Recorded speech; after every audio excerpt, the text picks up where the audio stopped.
Hello scientist. तो आज देखिए क्लास +1 का हम 6th चैप्टर स्टार्ट करेंगे, परम्यूटेशंस एंड कॉम्बिनेशन। ठीक है, इसके अंदर जो सबसे पहले तो हम ये इंपॉर्टेंट डेफिनेशंस और जो फॉर्मूले इसके अंदर यूज होने वाले हैं चैप्टर के अंदर वो रिव्यू करेंगे एक बार। तो यहाँ पे देखिए साइंटिस्ट, इसके अंदर जो सबसे पहली डेफिनेशन होती है फैक्टोरियल, तो ये देखेंगे कि फैक्टोरियल क्या होता है। तो साइंटिस्ट फैक्टोरियल की डेफिनेशन होती है, it may be defined as the product of natural number up to 1। ठीक है, यानी कि ये क्या होता है कि किसी भी नेचुरल नंबर का जो प्रोडक्ट होता है अप टू 1, यानी कि किसी भी प्रोडक्ट नंबर को मल्टीप्लाई करते करते 1 तक लेके जाना, यही इसकी फैक्टोरियल की डेफिनेशन होती है। ठीक है, it is denoted by exclamatory, जो अपने पास जो ये एक्सक्लेमेटरी का जो सिंबल होता है ना, ये फैक्टोरियल का सिंबल होता है। तो साइंटिस्ट फैक्टोरियल का मतलब आपको एग्जांपल देके समझाता हूँ। जैसे कि अपने पास कोई भी नेचुरल नंबर मान लीजिए, कोई भी नेचुरल नंबर जैसे कि अपने पास 4 हो गया, आपको करना है 4 फैक्टोरियल करना है। ठीक है, 4 का फैक्टोरियल करना है। तो साइंटिस्ट 4 का फैक्टोरियल, इसका मतलब क्या होता है कि किसी भी नेचुरल नंबर, ये जो डेफिनेशन के अंदर की थी, किसी भी नेचुरल नंबर जैसे कि अपने पास नेचुरल नंबर 4 है, इसको मल्टीप्लाई करते करते हमें 1 तक लेके जाना है।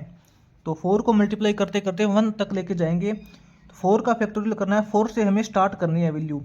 4 इंटू 3 इंटू 2 इंटू 1। ठीक है, किसी भी वैल्यू को मल्टीप्लाई करते करते 1 तक लेके जाते हैं तो उसको फैक्टोरियल बोलते हैं। क्या रिजल्ट आएगा? 4 3 जा 12, 12 2 जा 24, 24 इंटू 1 करेंगे 24 हो जाएगा। तो साइंटिस्ट यहाँ पे जो 4 का फैक्टोरियल हो जाएगा वो 24 हो जाएगा।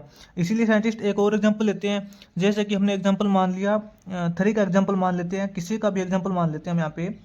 जैसे कि 3 का एग्जांपल मान लिया, तो 3 फैक्टोरियल क्या करेंगे, 3 को मल्टीप्लाई करते करते हम 1 तक लेके जाएंगे। 3 से स्टार्ट करेंगे, जैसे कि 3 इंटू 2 इंटू 1 करेंगे, क्या रिजल्ट हो जाएगा? 3 2 जा 6, 6 इंटू 1 करेंगे 6 हो जाएगा। ठीक है साइंटिस्ट, ये फैक्टोरियल का मतलब होता है कि किसी भी नेचुरल नंबर को मल्टीप्लाई करते करते आपको 1 तक लेके जाना है। उसके बाद साइंटिस्ट एक केस देखिए, अगर अपने पास 0 फैक्टोरियल होता है, अगर अपने पास 0 फैक्टोरियल होता है तो उसका मतलब होता है 1। ठीक है, किसी भी वैल्यू को मल्टीप्लाई करते तो 1 तक लेके चले जाएंगे। अगर अपने पास 0 फैक्टोरियल दे दे तो उसका डायरेक्ट मतलब होता है 1। ठीक है साइंटिस्ट, यही फैक्टोरियल का मतलब है। अब इसके अंदर हम देखिए इंपॉर्टेंट फॉर्मूले करेंगे जो इस चैप्टर के अंदर यूज होने वाले हैं। उससे पहले साइंटिस्ट मैं आपको बता दूं, इस चैप्टर के अंदर जो इंपॉर्टेंट फॉर्मूले यूज होने वाले हैं वो फॉर्मूले आपको चैप्टर नंबर इससे जो आगे आएगा 7th चैप्टर आएगा, जैसे कि बाइनोमियल थ्योरम हो गया, और उससे एक आगे चैप्टर है अपना 14th चैप्टर है, जैसे कि वो प्रोबेबिलिटी वाला चैप्टर है। इन 2 चैप्टर के अंदर इनका बहुत ज़्यादा इंपॉर्टेंट यूज होगा। उसके अंदर आपको आगे जाके पता चलेगा कि परम्यूटेशंस एंड कॉम्बिनेशंस क्या होता है। ठीक है, इस चैप्टर के अंदर हम यहाँ पे ओनली फॉर्मूले करेंगे और फॉर्मूले के बेस पे जो क्वेश्चंस दे रखे हैं वो करेंगे। ठीक है, तो सबसे पहले हम इसके अंदर फॉर्मूले रिव्यू करते हैं कि इस चैप्टर के अंदर कौन से फॉर्मूले हैं इंपॉर्टेंट जो यूज होने वाले हैं। इन फॉर्मूलों का जो रियल में यूज होगा वो आगे अपने चैप्टर नंबर 7th में और चैप्टर नंबर 14th में, उनके अंदर इनका सबसे ज़्यादा यूज होगा। तो आप यहाँ पे फॉर्मूलों को अच्छे से रिव्यू कर लेना। ठीक है, तो सबसे पहला जो फॉर्मूला होता है साइंटिस्ट, इसका क्या होता है, यहाँ पे हम फॉर्मूले करेंगे। ये हमने डेफिनेशन की थी फैक्टोरियल की, क्या होता है, इसके अंदर मेन केस फैक्टोरियल का ही है। अब इसके फॉर्मूले देखते हैं साइंटिस्ट। इसका जो सबसे पहला फॉर्मूला होता है वो होता है अपने पास NPR। ठीक है, NP का मतलब परम्यूटेशंस, N परम्यूटेशंस R। ये जो फॉर्मूला होता है ये होता है अपने पास N फैक्टोरियल।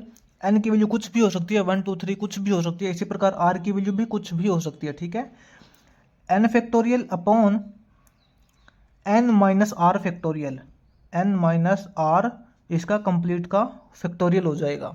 ठीक है, ये जो साइंटिस्ट फॉर्मूले है मैंने आपको पहले भी बताया था, ये फॉर्मूले अपने इससे जो नेक्स्ट चैप्टर आएगा 8th चैप्टर और 14th चैप्टर, उसके अंदर आपको पता चलेगा कि ये फॉर्मूले आखिर क्या होते हैं। एक बार इस चैप्टर के अंदर हम इसके जो फॉर्मूलों के ऊपर बेस्ड जो सवाल होंगे वो करेंगे।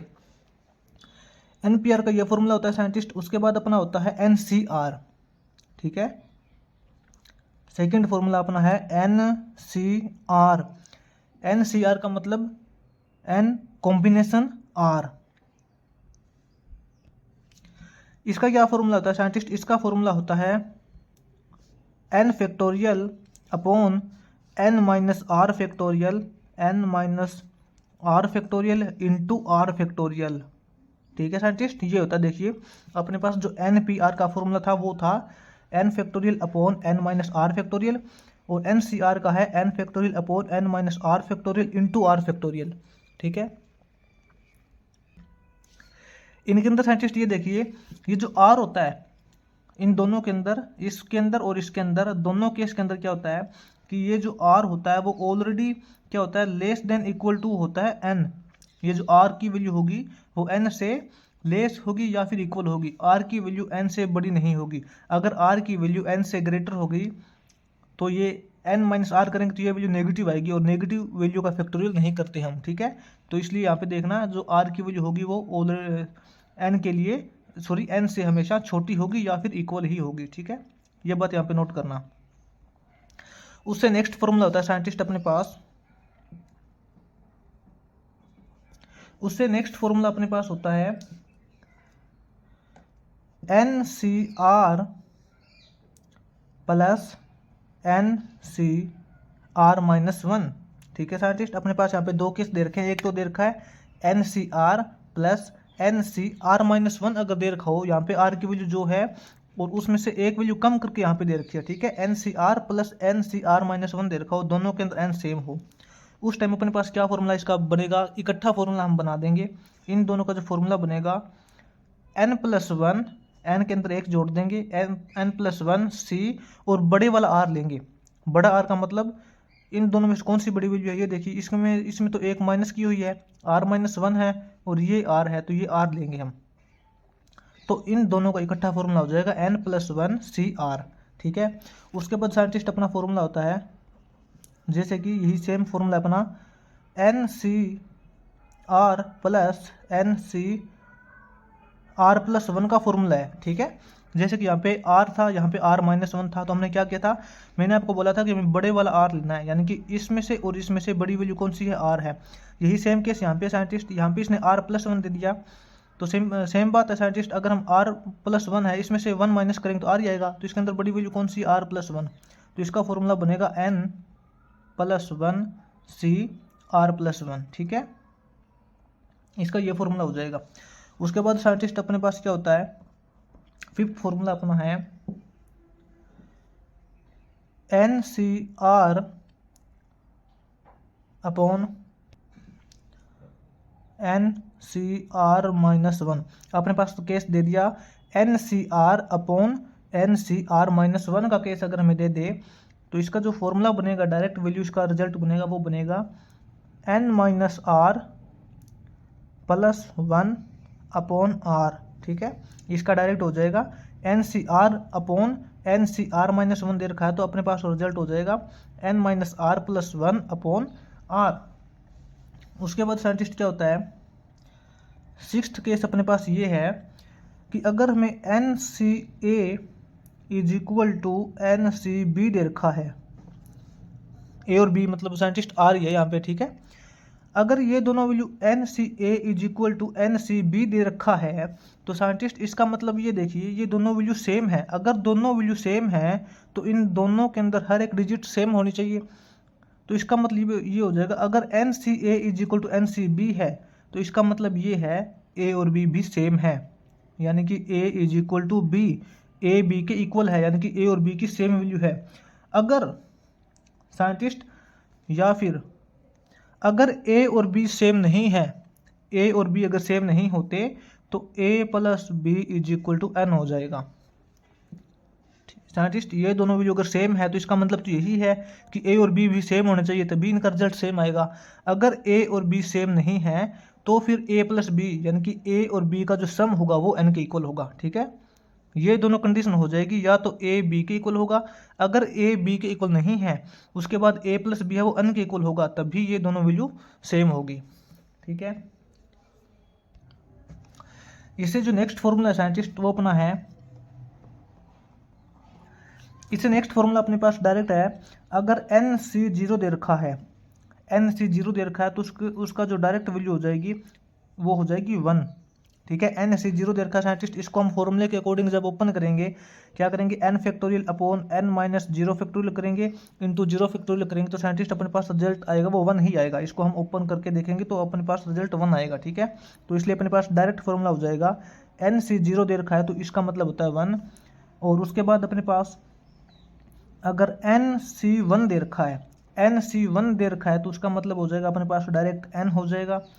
और उसके बाद अगर हमें N C N minus one दे रखा है, जो वैल्यू एन की है यहाँ पे N C N minus one, यहाँ पे आर की वैल्यू है वो एन माइनस वन, यानी कि इसमें से एक कम करके दे रखी है N C N minus one है, तो इसका रिजल्ट भी अपने पास कंप्लीट एन ही होगा। ठीक है, और उसके बाद अपना लास्ट फॉर्मूला इसके अंदर अगर एन सी एन दे रखा है, एन सी एन दे रखा है तो इसका मतलब हो जाएगा 1। क्यों? क्योंकि हम एन सी आर का फॉर्मूला क्या होता है, एन सी आर का फॉर्मूला होता है N factorial upon N minus R factorial into R factorial करते हैं। ठीक है, तो यहाँ पे एन सी एन है तो इसका मतलब क्या है, N factorial upon N minus N factorial करेंगे, एन माइनस एन फैक्टोरियल करेंगे तो साइंटिस्ट जीरो आएगा और जीरो का फैक्टोरियल होता है 1।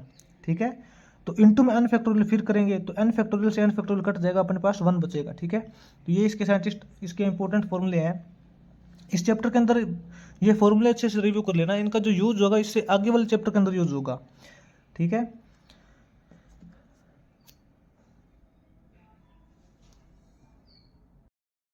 और साइंटिस्ट यहाँ पे थोड़ा एक बात नोट करना आप, जैसे कि ये देखिए हमने ऊपर फैक्टोरियल का केस किया था।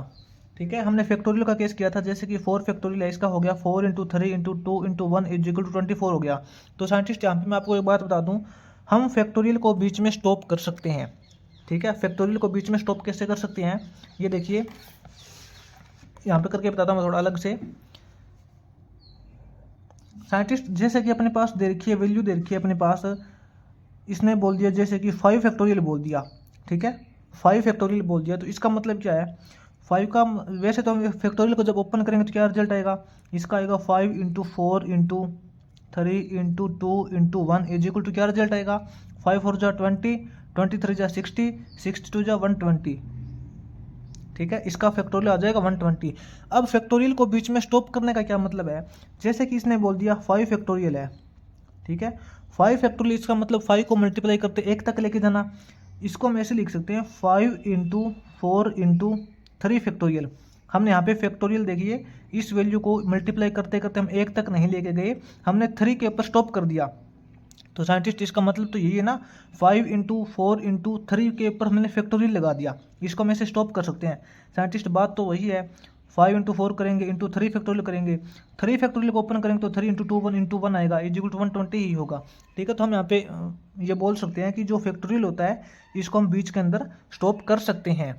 जैसे कि अपने पास यहाँ पे दे दिया 10 फैक्टोरियल दे दिया, 10 फैक्टोरियल क्या हो जाएगा, 10 फैक्टोरियल हो जाएगा 10 इंटू 9 इंटू 8 इंटू, जैसे कि हम यहाँ पे 7 के ऊपर स्टॉप कर देते हैं इसको तो 7 फैक्टोरियल हो जाएगा, ऐसे हो जाएगा। ठीक है, इस प्रकार हम इस किसी भी फैक्टोरियल के अंदर क्या है, किसी भी बीच के अंदर वैल्यू के ऊपर उसको स्टॉप कर सकते हैं फैक्टोरियल को।